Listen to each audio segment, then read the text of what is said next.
नमस्कार दोस्तों, आप सभी का हमारे YouTube चैनल मन का वॉइस में स्वागत है। मैं रोज एक शिक्षाप्रद कहानी लेकर आता हूँ। चलिए कहानी शुरू करते हैं। कहानी का शीर्षक है एक मूर्ख ब्राह्मण और एक चालबाज स्त्री। एक नगर में बहुत निर्धन ब्राह्मण अपनी पत्नी के साथ रहता था। ब्राह्मण बहुत सीधा साधा था, पढ़ा लिखा भी नहीं था। उसके माता पिता तो जीते जी बहुत कोशिश की कि बेटा उतना तो पढ़ जाए कि किसी के घर में कथा सुनाकर कुछ खाने पीने का प्रबंध कर सके, परंतु मंदबुद्धि होने के कारण ब्राह्मण पढ़ नहीं सका। माता पिता ने किसी तरह से बहुत मुश्किल से ब्राह्मण का विवाह करा दिया। मंदबुद्धि ब्राह्मण को सुंदर सुयोग्य पत्नी मिल गई। उधर ब्राह्मण के माता पिता चल बसे। घर गृहस्थी चलाने का बोझ ब्राह्मण पर आ पड़ा। वह नगर में भिक्षा मांगने जाता तो किसी तरह बहुत मुश्किल से 2 वक्त का रोटी का प्रबंध कर पाता। उसके लिए उसे कई घरों में ताने भी सुनने को मिल जाते।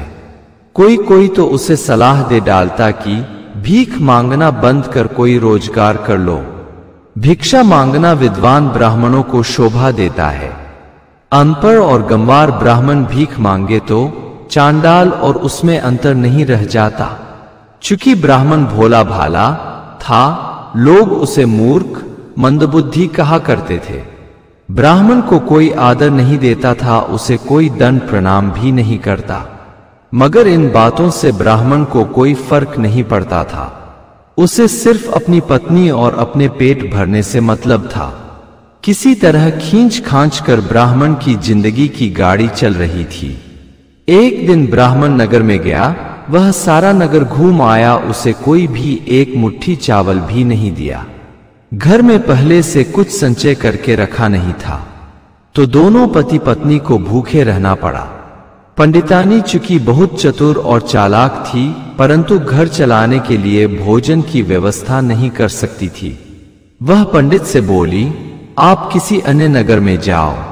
अपने घर और नगर में कितना भी बड़ा विद्वान क्यों ना हो, कभी आदर और सम्मान नहीं पाता, जबकि गंवार भी आन गांव में पूजे जाते हैं। ब्राह्मण बोला, तुम ठीक कहती हो भाग्यवान, हम अवश्य ही दूसरे नगर में जाएंगे। यहाँ के घरों में मेरे लिए अब सूखा पड़ चुका है। दूसरे दिन सुबह ही पंडित जी झोला उठाए और दूसरे नगर के लिए निकल लिए। लेकिन जाने से पहले पंडितानी से कह गए, मेरे आने में 1-2 रोज देर भी हो जाए तो अपना ख्याल रखना। अपने भोजन का प्रबंध अपनी सहेली से बोल कर लेना। आने पर उसका खर्चा हम चुकता कर देंगे। वह राधे श्याम जपते हुए निकल पड़े। दूसरे नगर जाने के मार्ग में घंघोर जंगल पड़ता था। जंगल बहुत बड़ा था, वह खत्म होने का नाम ही नहीं ले रहा था। ब्राह्मण भूख प्यास से थक कर एक पेड़ के पास बैठ गया। सहसा उसे सामने एक बहुत सुंदर मंदिर दिखाई दिया। ब्राह्मण सोचा, जब मंदिर है तो कोई मनुष्य वहां जरूर रहता होगा, हमें भोजन पानी जरूर मिल जाएगा। वह उठकर मंदिर के तरफ चल दिया। मगर मंदिर में पहुंचकर घोर आश्चर्य हुआ कि मंदिर तो तैयार है, परंतु उसमें कोई मूर्ति नहीं है। वह इधर उधर देखा तो उसकी नजर मंदिर के नीचे एक पेड़ के पास गई। वहां एक स्त्री और पुरुष बैठे थे। ब्राह्मण को भोजन मिलने की उम्मीद तो खत्म हो गई, परंतु सोचा शायद उन लोगों के पास पानी मिल जाए।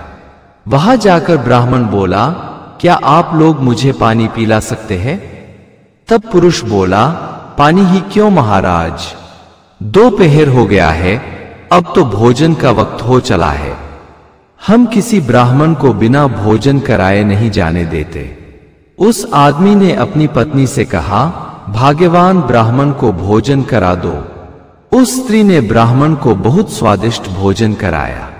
भोजन के बाद ब्राह्मण जाने लगा तो आदमी ने ब्राह्मण से कहा, जरा ठहरिए महाराज, हम पति पत्नी यहाँ चौसर खेल रहे थे, परंतु आपके आने पर रुक गए।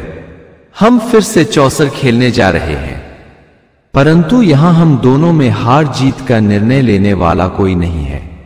अब आप आ ही गए हो तो थोड़ी देर ठहर कर फैसला करते जाइए। बदले में हम कुछ ना कुछ आपको दक्षिणा अवश्य देंगे। ब्राह्मण ने ध्यान से देखा, स्त्री गहनों से लदी हुई है, जबकि पुरुष के पास अपने वस्त्र के सिवा कुछ भी नहीं है। ब्राह्मण के मन में लोभ आ गया। सोचा, दोनों में कोई हारे या जीते, मैं तो इसकी पत्नी को ही जीत बताऊंगा, क्योंकि स्त्री ही कुछ दान दक्षिणा दे सकती है। वैसे भी पति पत्नी है, पत्नी को ही हमेशा जितना चाहिए। पत्नी खुश तो घर खुश, पत्नी नाराज तो घर बर्बाद। ब्राह्मण दोनों के बीच चल रहे खेल को देखने लगा। जब चौसर का खेल खत्म हुआ तो आदमी ने पूछा, ब्राह्मण देवता, आप बिल्कुल सत्य फैसला करना, बताइए कौन जीता और कौन हारा। ब्राह्मण पहले से ही मन में सोच रखा था कि भले ही पुरुष जीते मगर मुझे तो स्त्री को ही जिताना है। तो ब्राह्मण बोला, भाई बुरा मत मानना, जीती तो आपकी पत्नी ही है। यह सुन स्त्री बहुत खुश हुई और अपने गले का हार निकालकर ब्राह्मण को दे दिया। ब्राह्मण खुश हो जयकार लगाता हुआ घर को चल दिया। वह मन में सोच रहा था कि हार ले जाकर पंडितानी को दूंगा तो बहुत खुश हो जाएगी, अब मुझे मूर्ख नहीं मानेगी। ब्राह्मण चला आ रहा था तो सहसा रास्ते में उसे एक तालाब मिल गया। सोचा, बहुत गर्मी है, पानी पी लूं, फिर स्नान कर लूं, उसके बाद घर चलूं। वह अपना झोला और हार जमीन पर रख पानी में घुस गया। तभी एक जंगली स्त्री बहुत तेजी से आई और हार उठाकर भाग गई। ब्राह्मण जब तक कुछ सोच पाता, वह स्त्री आंखों से ओझल हो गई। ब्राह्मण ठगा सा रह गया। उसे बहुत अफसोस हुआ। सोचा, मुझे स्नान करना ही नहीं चाहिए था, मगर मैं वास्तव में मूर्ख हूं। लोग इसी तरह मुझे मूर्ख नहीं कहते, बल्कि मूर्खता वाले गुण देखकर ही मूर्ख कहते हैं। वह अफसोस करते हुए घर आ गए।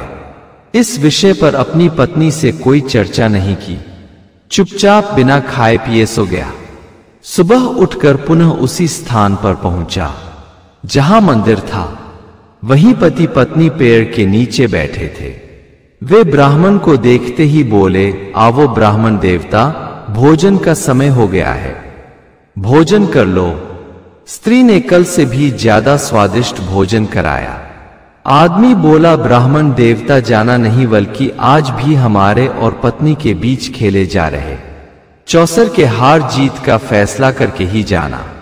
ब्राह्मण तो यही चाहता था, उसके मन में लालच था। उसने आज भी सोचा, चाहे दोनों में कोई हारे या जीते, हमें तो स्त्री को ही जिताना है। जब खेल समाप्त हुआ तो आदमी ने ब्राह्मण से पूछा, बताइए महाराज, चौसर किसने जीता?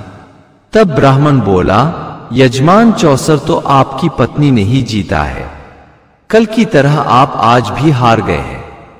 स्त्री ने ब्राह्मण को एक झोला दिया और बोली, ब्राह्मण, यह झोला मुझे एक महात्मा ने दिया था। इस झोला की खासियत है कि नहा धोकर पूजा करने के बाद तुम जो भी मन में इच्छा रखोगे इस झोले में मिल जाएगा।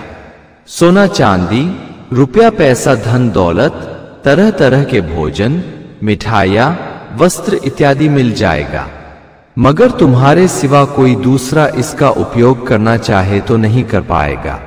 इसलिए इसके खोने या चोरी हो जाने का कोई डर नहीं रहेगा। तुम उस वक्त हजारों लोगों को भोजन करा पाओगे, मगर जब तुम खुद भोजन कर लोगे तो इसमें से उस दिन कुछ नहीं निकलेगा। तुम्हें दूसरे दिन का इंतजार करना पड़ेगा। इसलिए अपनी आवश्यकता के मुताबिक सामान निकाल लेना, उसके बाद भोजन करना। ब्राह्मण दोनों का जय जयकार लगाता हुआ घर को चल दिया। वह बहुत संभल कर, बहुत सचेत होकर घर जा रहा था। उसने सोच रखा था कि ना तो आज तालाब में पानी पीऊंगा और ना स्नान करूंगा, सीधे घर जाऊंगा। मगर जो ही तालाब के पास पहुंचा, वह जंगली स्त्री झाड़ियों से निकली और ब्राह्मण का झोला छीनकर भाग गई। ब्राह्मण चिल्लाता रह गया कि ये झोला तुम्हारे काम का नहीं है। वह स्त्री आंखों से ओझल हो गई। ब्राह्मण अपना सिर पीटता हुआ बहुत दुखी होकर घर आ गया। जब ब्राह्मणी ने देखा कि उसका पति बहुत दुखी होकर घर आया है तो उससे उसके दुखी होने का कारण पूछी। तब सारा वृतांत पत्नी से कह सुनाया। पत्नी बहुत समझदार और चालाक थी। उसने समझ लिया कि मंदिर पर ब्राह्मण से मिले पति पत्नी कोई साधारण इंसान नहीं है, या तो दोनों कोई देवता हैं या स्वयं लक्ष्मी नारायण हैं। भगवान या तो परम ज्ञानी को दर्शन देते हैं या फिर भोले भाले कोमल हृदय इंसान को। हमारा पति सरल स्वभाव का है, भोला भाला है, इसका दिमाग छोटे बच्चों जैसा है। अवश्य ही नारायण इसके साथ लीला कर रहे हैं। वह ब्राह्मण से बोली, आप दोनों के फैसला में गलती कर देते हो, इसीलिए आपके साथ कुछ गलत हो रहा है। आपको एक बार आदमी को जिताना चाहिए। ब्राह्मण बोला, लेकिन आदमी के पास देने लायक कुछ नहीं है, वह दक्षिणा में कुछ नहीं दे सकता। ब्राह्मणी बोली, आप अपने दक्षिणा को एक बार किनारे रख दो और फैसला पुरुष के पक्ष में सुनाओ। मेरा कहा एक बार मान लो, आज फिर जाओ। देखो, स्त्री चाहे कितनी भी बड़ी हो जाए, उसकी पूजा करो, उसको आंखों में बिठाओ, चाहे हृदय में बैठाओ, चाहे कंधे पर उठाकर घूमो, मगर उसका अस्तित्व बिना पुरुष के शून्य के बराबर है। स्त्री का असली श्रृंगार उसका पति है। गहना तो स्त्रियां पड़ोसिनों को जलाने के लिए पहनती हैं। आप आज पुरुष को ही जिताना। ब्राह्मण पत्नी की बात मान घर से पुनः निकल पड़ा। वह उसी मंदिर के पास वाले पेड़ के पास गया। पति पत्नी पहले से बैठे थे। ब्राह्मण को देखते ही पुकार कर बुला लिया, पानी पिलाया, भोजन कराया। उसके बाद पति पत्नी दोनों बोले, देखो ब्राह्मण देवता, आज हमारे खेल का आखिरी दिन है। सोच समझकर फैसला देना, कोई गलती मत कर देना। ब्राह्मण बोला, यजमान कोई गलती नहीं करूंगा, आप खेल शुरू कीजिए। खेल के बाद पति पत्नी दोनों एक साथ बोले, ब्राह्मण देवता बताइए आज कौन जीता। तब ब्राह्मण को पत्नी की कई बात याद आ गई कि आज पति को ही जिताना। ब्राह्मण बोला, देवी आप आज हार गई हो और आपके पति जीत गए हैं, मगर यजमान दुखी मत होना, क्योंकि 2 बार तो आप ही जीती हो। आपके पति तो सिर्फ एक बार ही जीते हैं, वो भी आपकी कृपा से, क्योंकि आपके पति हैं, आप उन्हें दुखी नहीं देख सकती। ब्राह्मण ने बहुत चतुराई से दोनों को खुश कर दिया। पति ने पत्नी के तरफ देखा और आंखों ही आंखों में कहा, कहो देवी कौन कह सकता है कि ब्राह्मण मूर्ख है। दोनों सिर्फ मुस्कुरा दिए। पति बोला, ब्राह्मण देवता मेरे पास दक्षिणा देने को तो कुछ नहीं है, मेरे पास एक पीतांबर है, इसे ले जाकर एक बार अपने घर में बिछा देना, फिर इसे सुरक्षित रख लेना, फिर जहां जरूरत पड़े वहीं बिछाना, हर जगह मत बिछाना। ब्राह्मण दुखी मन से पीतांबर लेकर चल दिया। वह पत्नी की मूर्खता पर नाराज था। सोचा, अगर स्त्री को जिताता तो कुछ ना कुछ अवश्य दक्षिणा में देती, मगर आदमी को जिताया तो एक पीतांबर दे दिया। वह जो ही तालाब के पास आया तो वह जंगली स्त्री सामने आ गई। ब्राह्मण बोला, अब क्या लेने आई हो? लो, आज मैं तुम्हें खुद ही ये पीतांबर दे देता हूं। तुम्हें चोरी नहीं करना पड़ेगा, स्वेच्छा से दे रहा हूं, ले लो। वह स्त्री बोली, ब्राह्मण देवता मैं चोरनी नहीं हूं, मैं तो माता लक्ष्मी की दासी हूं, परंतु मुझे लक्ष्मीपति के आदेश मानने पड़ते हैं, क्योंकि वे लक्ष्मी के भी पति हैं। उन्होंने ही मुझसे कहा था कि ब्राह्मण का सामान ले लेना, सो ले लिया था। आज उन्होंने कहा कि ब्राह्मण का सामान लौटा दो, तो लौटाने आई हूं। अपना हार और झोला वापस ले लीजिए।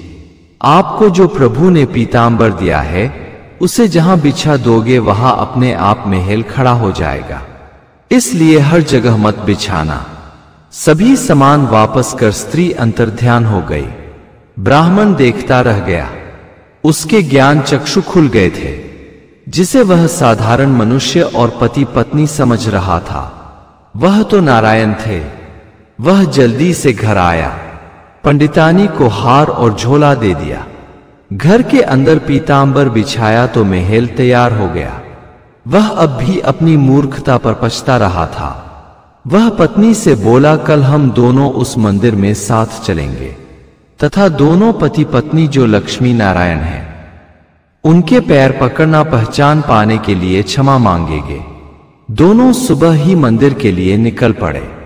चलते चलते जब मंदिर में पहुंचे तो ब्राह्मण ने देखा कि पेड़ के पास आज पति पत्नी नहीं है, परंतु आज लक्ष्मी नारायण की मूर्ति मंदिर में विराजमान है। ब्राह्मण और ब्राह्मणी ने मंदिर में माथा टेका, प्रभु से ना पहचान पाने के लिए क्षमा याचना की और घर लौट आए। अगर आपको हमारी कहानी अच्छी लगी हो तो हमारे चैनल को सब्सक्राइब करें, लाइक करें और कमेंट बॉक्स में राधे राधे जरूर लिखें। आपसे पुनः मिलते हैं एक नई वीडियो के साथ। तब तक के लिए आपको और आपके पूरे परिवार को राधे राधे।